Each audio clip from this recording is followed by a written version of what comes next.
If we want to keep rebuilding our economy on a stronger, more stable foundation, then we've got to get smarter about our priorities as a nation. And that's what the budget I'm sending to Congress today represents. A fiscally responsible blueprint for middle-class jobs and growth. Well, that was, of course, President Barack Obama after unveiling his 2014 budget plan at a press conference yesterday. The $3.8 trillion budget would slow down the rise of Social Security benefits and would also raise taxes, including on those who earn over $1 million, the so-called Buffett rule. Also yesterday, President Obama hosted a dozen Republican senators at the White House. The budget among the key topics discussed over dinner last night.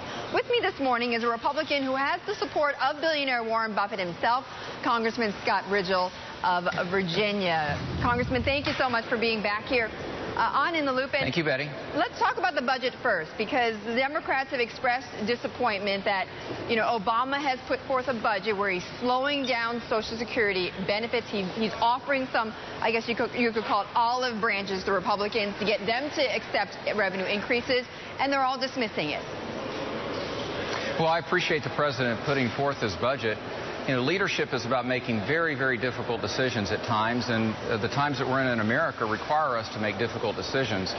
There is a real contrast, though, between what the president has proposed and what we as Republicans have proposed.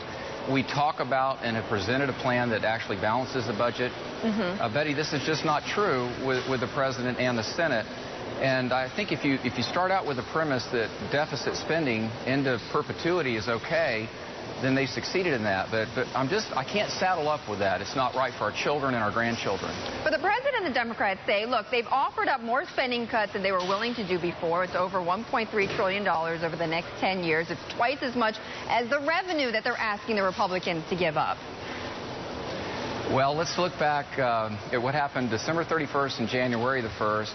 January the 1st this year, the House and the Senate, and it ended up becoming law, a $600 billion tax increase with no offsetting reductions in spending. Now, I've had the privilege of sitting before the president for, good substantive conversation, saying that he needs to lead more on expenditures and particularly entitlements. And Betty, think of it this way. I do. Look, he's like coming before a board of directors with a plan, and he says, look, we've been losing a horrific amount of money. Under my new plan, we're going to lose a little less. And that's not acceptable to you? It just isn't. It's because of the moral aspect of it. Okay. It really is immoral for one generation to consume and pass on that debt to the next.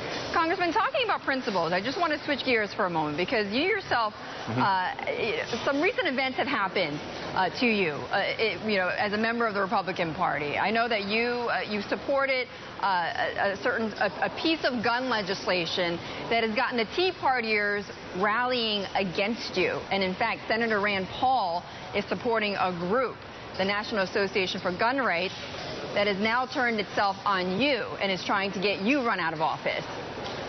Well, this is a sad indictment on the whole situation here. In fact, the local Tea Party is not against me because they understand the bill. They've read the bill. It's very narrow and focused, and it targets gun traffickers and those who buy guns for someone else illegally, straw purchasers. That's what it does. It does nothing else. But I tell you, Betty, if you even stand beside a Democrat up here for anything, you're out of the herd, get back in the herd.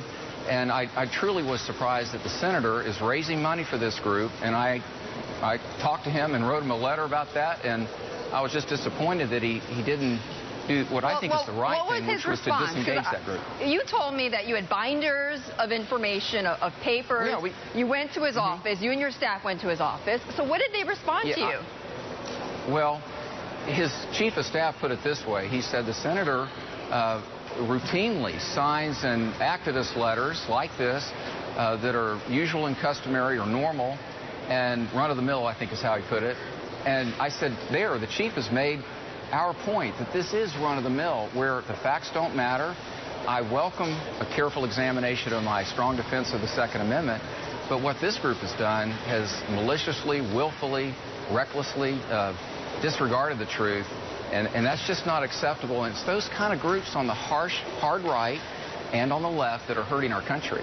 Well, and this is why the Republicans are in trouble with the center part of the country, so to speak, or the central thinking part of the country, when you are encountering those who are actually trying on the very right, who are trying to get you out of office, who are trying to run you out of office.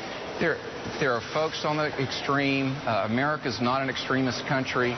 The bill that I have co-sponsored is very narrow in focus, and I've had reporters ask me about it, and they say, well, Scott, this doesn't do anything about so-called assault weapons or magazine clips, and I'd say, look, I never represented that it does, but it is common ground with my friend Elijah Cummings and others, and I want to find common ground. We've got to start with that. Congressman, thank you so much for being back with me here on In the Loop. Congressman Scott Rigell of Virginia will be back in 2 minutes on In the Loop.